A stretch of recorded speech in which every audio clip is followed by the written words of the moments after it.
Hi guys, welcome to my channel. I'm Jason White. This is Jason's Weird Reads. If you're new here and you like reading horror books, science fiction, fantasy, hit the subscribe button and comment and we'll discuss some books. Alright, so this is my Halloween creature feature reading extravaganza recommendations video, and while making or preparing for this video I realized how hard it is to find some books for some of these, and that's okay. That makes it a challenge.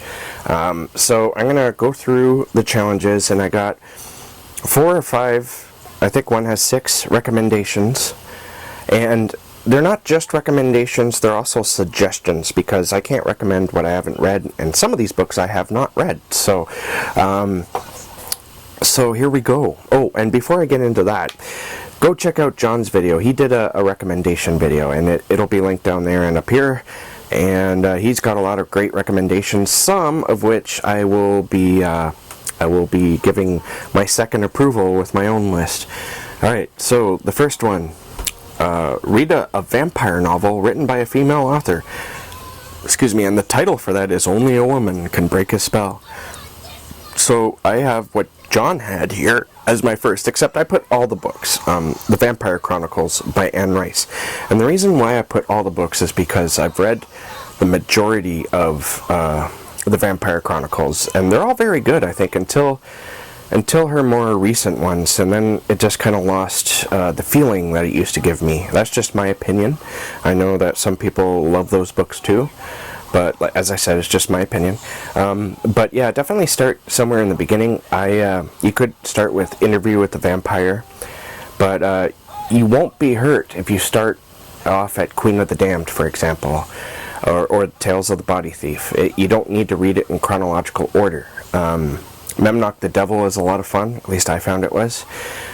So yeah, there's a whole bunch of vampire books right there for you. I also got The Five of Cups by Caitlin or Kiernan. Now this book I actually own, but I think it's in storage because I can't find it. But I'm not too sure how easy this one would actually be to find. I think it is available as an ebook. And this is, I believe, her first published novel, and it was published by an independent press. I probably should have looked up this information before talking about it, but it was published a long time ago, and I read it a long time ago and I absolutely loved it. It's very vicious vampires, and the theme of the book is dealing with changing into something. It's almost like a coming-of-age story about coming into who you are and what you are, because the tale obviously involves somebody who's been turned into a vampire, and suddenly they're not the same person anymore. They have all these dark and awful emotions that they tend to act out, and they can't seem to control it. And so that book was a lot of fun for that. The next book I actually, in the next few books I have not read, but I want to read, and I have them on my TBR. And the first one is Afterage by Yvonne Novarro. Now this book, from my understanding, is sort of like an post-apocalyptic book with vampires. And you might be thinking of I Am Legend by Richard Matheson, but from my understanding it's nothing like that. It's much more brutal. It's about a group of survivors fighting not only to stay alive, but to defeat the vampire plague that has pretty much swept the world. I also have Certain Dark Things by Silvia Moreno-Garcia, and I don't really know too much about this. I know that it's about, I believe, Mexican vampires in Mexico, and that intrigues me enough alone. And The Historian by Elizabeth Kostova, which is about Dracula, and it's about finding certain documents about Dracula and investigating further into the whole Dracula myth. Moving on to the werewolf one, Even a Man Who Is Pure in Heart. Read a werewolf novel with the word wolf or moon in the title. Now, this extends to, having werewolf in the title. Any variation of, it doesn't have to be just wolf or moon. So I picked a classic by Stephen King, Cycle of the Werewolf, and you can even make this a thing by watching Silver Bullet, the movie adaptation, which I absolutely loved when I was a kid, and now I think is kind of, I don't know, it's kind of silly, but it's still a lot of fun. Also, The Wolf's Hour by Robert R. McCammon. This book is basic. Well, it's not basically. It's a life story of the main character. I can't remember his name, but he grows up with a pack of werewolves, and in his when he becomes an adult, he becomes a spy. And so, that sounds ridiculous on its own terms. It sounds like it'd be schlocky, but it's not. It's very realistic. May not be. It's presented in a sort of realistic, almost literary way. I absolutely love that book. The Last Werewolf of London by Glenn Duncan. I have not read this book, but this, from my understanding, is another literary style novel about somebody who is turning into a werewolf who's been bitten. And I've been wanting to read this book for way too long. I still haven't read it. It's embarrassing how long some books I've been meaning to read and still haven't read. But this is one of them. And it has werewolf in the title, and it sounds like it would be a lot of fun. Another book I haven't read yet but really want to is Wolf Hunt by Jeff Strand. I love what I've read by Jeff Strand. He can be so funny. And from my understanding, this book is pretty much what it sounds like. I think it's about werewolves and the people who hunt them. And I don't know if there's comedy in this book, but it's Jeff Strand, so I'm sure there's going to be at least a couple of jokes cracked. And the last one for this category I have is Wolf's Trap by W.D. Gagliani. Now, this is a detective story, and it's a series, actually. This is the first in the series about a detective in New York who has to hunt down a werewolf. And that, to me, just sounds like sweet sauce. I absolutely love the idea of that. All right, moving on. I'm going to put on my glasses again so I can hold this closer to my face. Getting old sucks. Anyway. To Die, to be truly dead, that must be glorious. And this is read a horror book featuring a dead or undead character, i.e. ghost, vampire, or zombie, etc. So for vampires, I have chosen a novella. I am recommending a novella by Stephen Graham Jones. I read this a little while ago. It's like 100 pages. It's very short and you can read it very quickly. It's kind of a take on Stephen King's short story, The Night Flyer, and I absolutely love that. I love the movie adaptation, and so I love The Night Cyclist, and it's a lot of fun. I highly recommend this book, especially if you're just looking for something fun. The Lesser Dead by Christopher Buehlman. These are the vampires that I'm recommending. I read this book 2 years ago, and it's about, I believe, if I remember correctly, I know they live in sewers, but I can't remember if it's New York where they live. I'm pretty sure it is. But it's a group of vampires that live in the sewers of New York, and it can be pretty vicious, this story. I was enthralled by it. Moving on to Ghosts. The first one I have not read yet, but I really want to read, and I've been wanting to read it. Another one I've been wanting to read for way too long here. It's going to end up being a classic, a modern classic, and that's The Woman in Black by Suzanne Hill. And I've seen both movie adaptations, and yet still I have not read the book. What's up? I don't know. But the idea of this is it's kind of like a take on Dracula in a sense, from my take of it, because it's about a lawyer who goes to this, except the house is empty, it's not occupied by anyone living, and he has some paperwork he has to do in regards to the house, and while he's there, he runs into the woman in black who haunts the house, and terrible things ensue. The second book that I'm going to recommend for ghosts I have read, and it's The Haunting of Hill House by Shirley Jackson. This is a classic, and it's one of my favorites. Shirley Jackson is awesome, and if you haven't read this yet, then I highly recommend you try this one as well. Now for zombies, I chose to recommend to you Dead Sea by Brian Keane. I think a lot of people would recommend his other zombie series, the Rising series, but that honestly isn't a favorite of mine. not by far, but Dead Sea is. Dead Sea is a phenomenal story. It's so much better, in my opinion, than the Rising series. And this is just one book, and it's pretty nasty. There's one scene in there that will stick with me forever because it's so gross and disgusting. And so yeah, definitely go check out Dead Sea, and if you want something maybe a little bit shorter, try out Dying Days, the first book of this series by Armand Rosamilia. I read this a few years ago as well, and I really enjoyed it. Okay, it's in the trees. It's coming.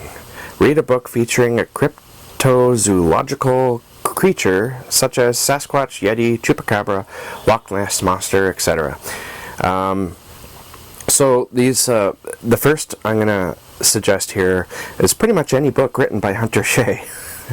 Because he's done a lot of, if there's like a folklore monster out there in the world, you can count that Hunter Shea has written about it, but here's a few that really stand out.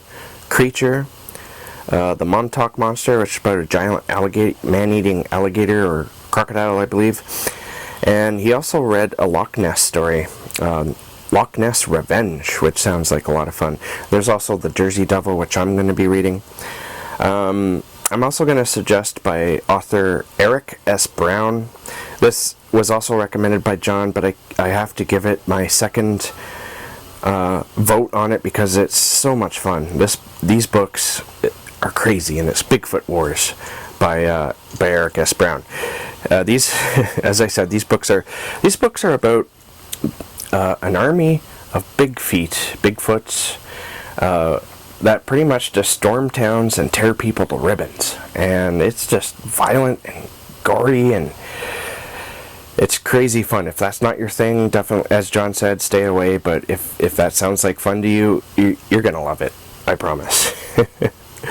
Now, trying to find a book about the Chupacabra was actually a challenge for me, and somebody in my comments asked, are there any books about the Chupacabra? And I was like, I don't know. And I went and looked, and I found a series of books that look like they might be fun, and that's the first one being Fury of the Chupacabras by Reagan Butcher. So I'm going to recommend that, or not recommend it, suggest it as an option because it's there. And it might be good. Who knows? And I'm also going to suggest The Terror by Dan Simmons.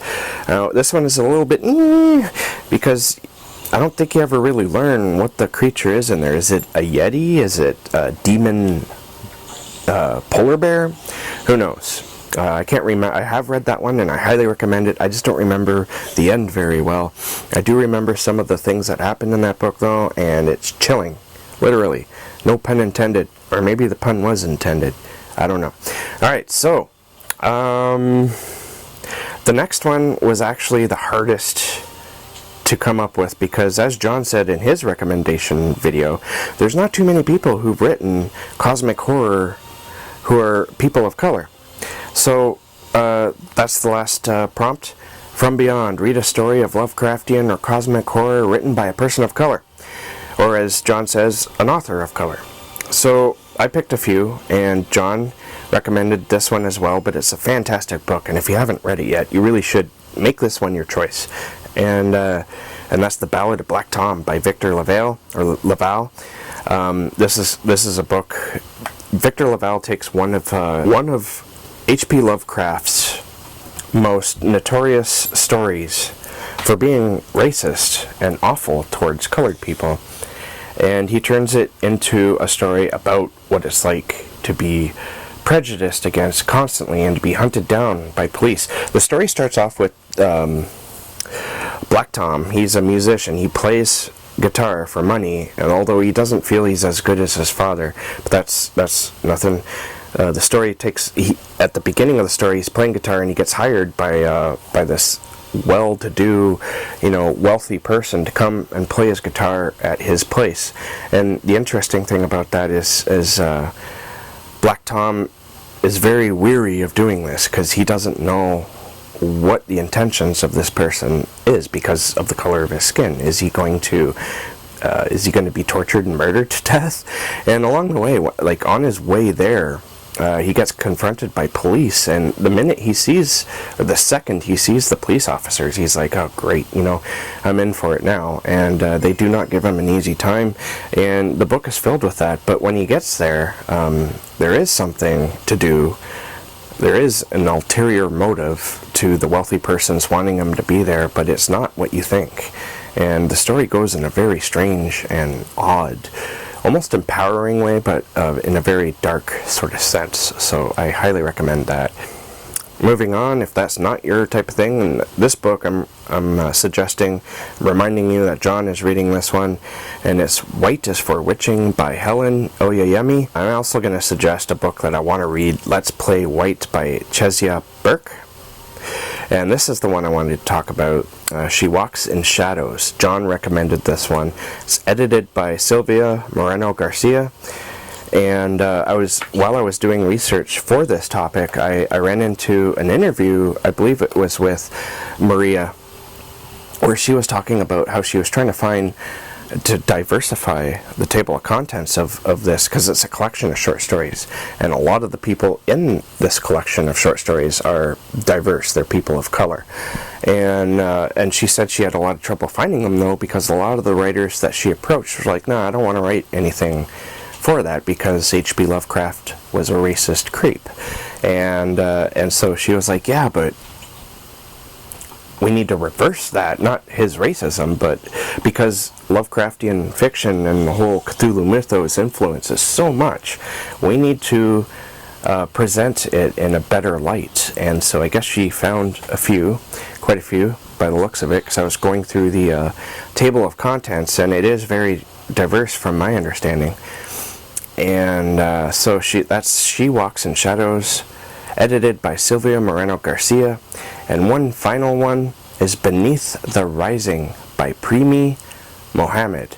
I don't know anything about this book at all, but I'm going to suggest it because it is a Lovecraftian story, I believe, and it's written by a person of color. So there you have it. Here's a whole bunch of books that you can choose for the Halloween Creature Feature Reading Extravaganza. Thank you for watching, and keep being safe, keep being creative, and I'll catch you guys in the next bookish video.